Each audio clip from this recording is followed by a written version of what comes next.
ये इतिहास में पहली बार है।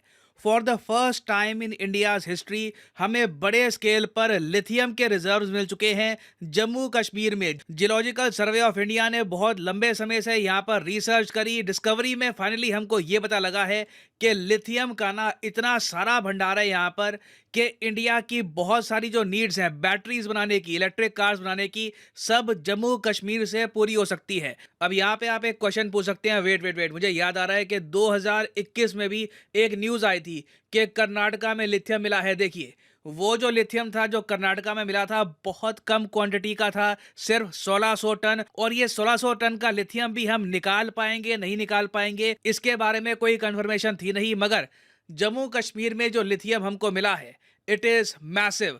क्वांटिटी बताई जा रही है यहाँ पर 5.9 मिलियन, मतलब कि ऑलमोस्ट रफली आप कह सकते हैं 60 लाख टन का लिथियम यहाँ पे मिल चुका है। और 5.9 मिलियन को अगर हम ग्लोबल कंटेक्स्ट में देखें, बाकी कंट्रीज से तुलना करके देखें, तो इतना लिथियम मैं आपको बता दूं दुनिया में बहुत कम देशों में है। चाइना में भी आपको इतना लिथियम नहीं मिलेगा। चाइना में भी आप अगर देखोगे तो 2 मिलियन मेट्रिक टन के आसपास लिथियम है। तो इंडिया की जो डिस्कवरी है उससे आप कह सकते हैं सिर्फ चिली जो देश है ना, इसके पीछे आ चुका है इंडिया। इंडिया के पास सेकेंड हाईएस्ट रिजर्व है लिथियम का, at least geological survey of India की डिस्कवरी के हिसाब से। नाउ इस वीडियो में हम बात करेंगे कि भारत को इससे क्या फायदा होगा, हम इसको कैसे यूज कर पाएंगे, बहुत कुछ आपको जानने को मिलेगा। मगर आगे बढ़ने से पहले आपसे एक क्वेश्चन पूछूंगा। क्वेश्चन सिंपली यहाँ पर यह है कि हाल ही में वो कौन सा देश है जिसने भारत को एक सैटेलाइट थमाई है जो इंडिया और उस कंट्री ने मिलकर बनाई है। सैटेलाइट का नाम है निसार। ये सैटेलाइट लॉन्च करेगा इसरो। आपको बताना है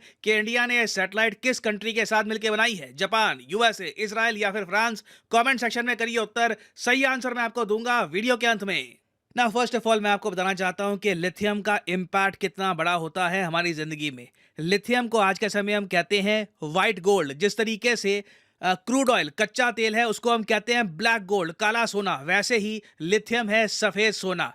आप इसी बात से सोच लो कि 2019 में ना जो नोबेल प्राइज इन केमिस्ट्री है ये उन 3 साइंटिस्ट को दिया गया था जिनकी रिसर्च के दम पर हमने लिथियम आयन बैटरी को बनाना सीखा। हालांकि इसका मतलब ये नहीं है कि लिथियम आयन बैटरी हमने 2019 से बनानी स्टार्ट करी है, उससे काफी पहले टाइम से बन रही थी। बस 2019 में जो साइंटिस्ट हैं इनको नोबेल पुरस्कार से सम्मानित किया गया था। और सम्मानित भी क्यों ना किया जाए, इनकी रिसर्च की मदद से ही आज के समय हम लिथियम आयन बैटरीज बना पा रहे हैं जो आप यूज करते हो अपने मोबाइल फोन में, अपने लैपटॉप्स में, कैमरास में, इवन आप देखो ड्रोन्स में यूज कर रहे हो आप, जीपीएस में, pretty much everywhere. Lithium ion battery ने आज के समय हमारे जीने का तरीका बिल्कुल ट्रांसफॉर्म कर दिया है। और इसलिए दुनिया भर में हर देश है वो लिथियम के पीछे पड़ा हुआ है कि लिथियम के रिजर्व्स कहीं से हमको मिल जाए। कहीं से लिथियम की सप्लाई 100% गारंटी हो गई ना, तो हम अपने देश में इतनी लिथियम आयन बैटरीज बनाएंगे कि दुनिया भर में इसकी इतनी खपत है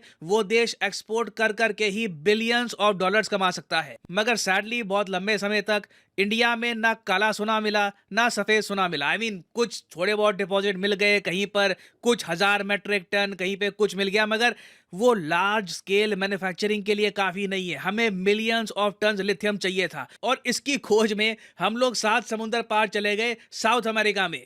अब एक बार जरा ये वर्ल्ड मैप देखो, यहाँ पर ये हमारा प्यारा भारत हो गया। अब धरती के ना बिल्कुल उस तरफ, दूसरी तरफ, एक मिनट जरा बादल थोड़े हटा देता हूँ यहाँ पर, हाँ हाँ, तो धरती के बिल्कुल दूसरी तरफ all the way back side यहाँ पर पीछे ना ये यहाँ पे यूएसए है। यूएसए के नीचे ना यहाँ पे एक बहुत ही बड़ा महाद्वीप है, कॉन्टिनेंट है जिसको हम कहते हैं साउथ अमेरिका। साउथ अमेरिका में 3 देश यहाँ पे आपको मिले।